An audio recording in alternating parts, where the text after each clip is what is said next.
Pangsanlibutang ulat. Himala sa Kagubatan. Part 2. June 21, Army. Indonesia.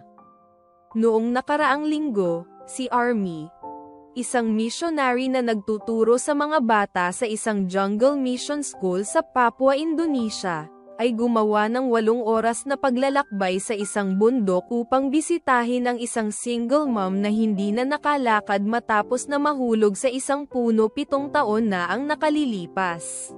Sinabi niya at ng isang kaibigang misyonero sa ina na ang tanging pag-asa niya ay kay Jesus, ang dalubhasang manggagamot. Pagkatapos ay nanalangin si Army at ang kanyang kaibigan para sa signal ng cellphone. Lubhang kailangan nila ng medical advice kung paano gagamutin ang binti ng ina. Ngunit nasa gitna sila ng bulubunduking gubat at walang signal ng cellphone sa loob ng nakalipas na ilang buwan. Pagkatapos ay isang himala ang nangyari. Ilang araw lamang matapos bisitahin ni na Army ang babae ay tumunog ang telepono ni Army habang bumibisita sila ng kanyang kaibigan sa isa pang malayong lugar sa Papua.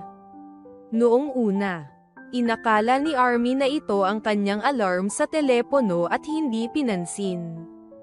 Ngunit patuloy na nagri-ring ang telepono, kaya kinuha niya ito sa kanyang bulsa at nakitang nakatanggap siya ng email. Nangangahulugan iyon na mayroon siyang koneksyon sa cellphone.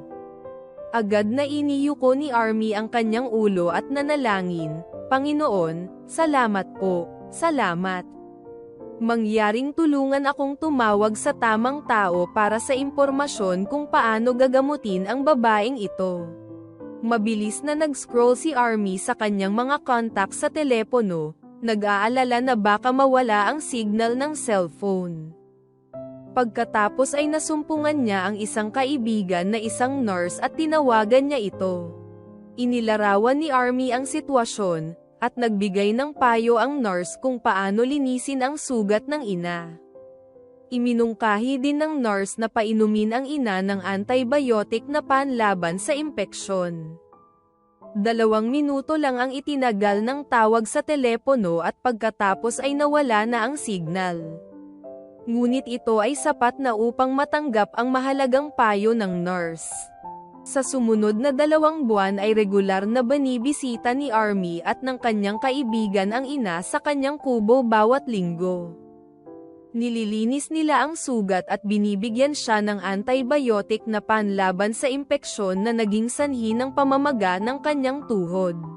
Hinimok nila siya na regular na manalangin. "Kanino ako dapat magdasal?" tanong ng babae sa unang pagkakataon. "Manalangin sa isa na ang pangalan ay Jesus," sagot ni Army. Hindi siya pamilyar kay Jesus, at ipinakilala siya ni Army sa kanya sa pamamagitan ng mga kwento sa Biblia. Habang nililinis niya ang kanyang sugat, binanggit niya kung paano pinagaling ni Jesus ang mga may sakit at binigyan ng paningin ang mga bulag. Dumating ang mga kapitbahay upang manood, at nakinig sila sa mga kwento.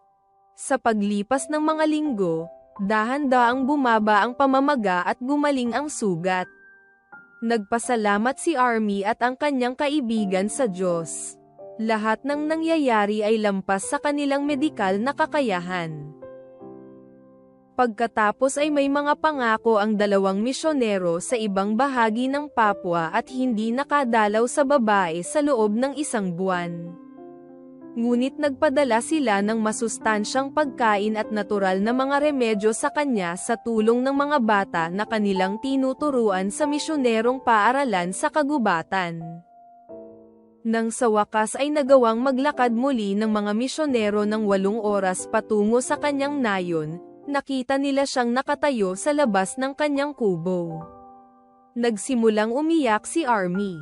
Hindi siya makapaniwala sa kanyang mga nakita. Ang babae na 7 taon nang hindi nakakalakad ay nakatayo sa tulong ng isang tungkod sa labas ng kanyang kubo.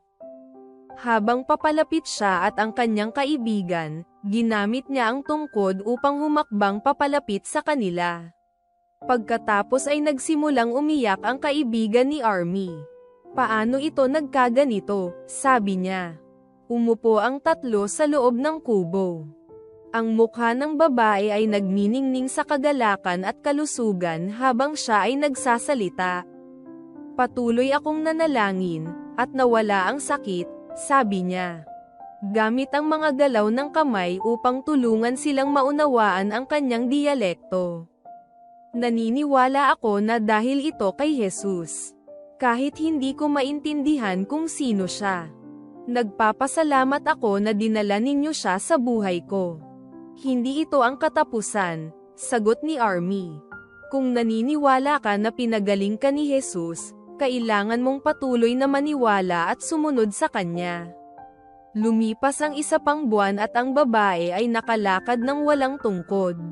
Hindi pa siya ganap na magaling ngunit maaari niyang ipagpatuloy ang kanyang mga normal na gawain sa bahay at sa bukid kung saan siya nagtatanim. Nagulat ang mga kapitbahay. Nagsimula silang manalangin kay Jesus kasama niya. Di nagtagal bago natapos ni Army ang kanyang panahon bilang misyonero sa Papua, nakipagkita siya sa babae sa huling pagkakataon. Ipinagtapat niya na hindi na siya nakakadama ng kapayapaan sa kanyang tradisyonal na paraan ng pagsamba. Maaari ba akong sumali sa iyong pagsamba? Tanong ng babae. Oo naman, ikaw ay malugod na tinatanggap inay, sagot ni Army. Pero napakalayo ng simbahan namin. Paano ka makakalakad ng 8 oras?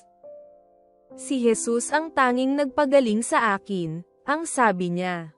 Kailangan ko siyang sambahin. Tinulungan niya akong makalakad muli. At lalakad ako papuntang simbahan para sambahin siya. Ang babae ay gumawa ng mahabang paglalakad, at siya ay dumalo sa mga pagsamba tuwing Sabbath pagkatapos noon. Ipinadala rin niya ang lahat ng kanyang 4 na anak sa misyonerong paaralan sa kagubatan.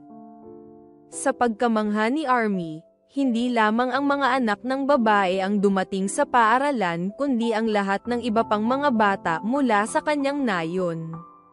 Nasaksihan ng mga kapitbahay ang kapangyarihan ni Jesus. At gusto nilang makilala din siya ng kanilang mga anak.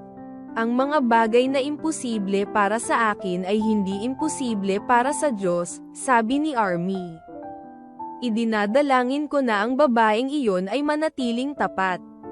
Bahagi ng 13th Sabbath offering ngayon ay mapupunta sa Papua para tumulong sa pagtatayo ng mga silid-aralan, isang administrative building, isang library at isang auditorium para sa Papua Adventist Theology College.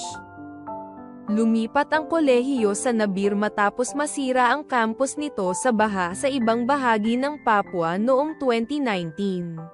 Sa kasalukuyan, nagkikita ang mga estudyante sa mga hiram na silid-aralan mula sa isang Adventist Academy.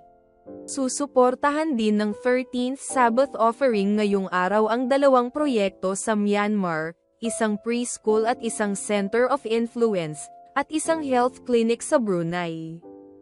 Salamat sa iyong masaganang handog.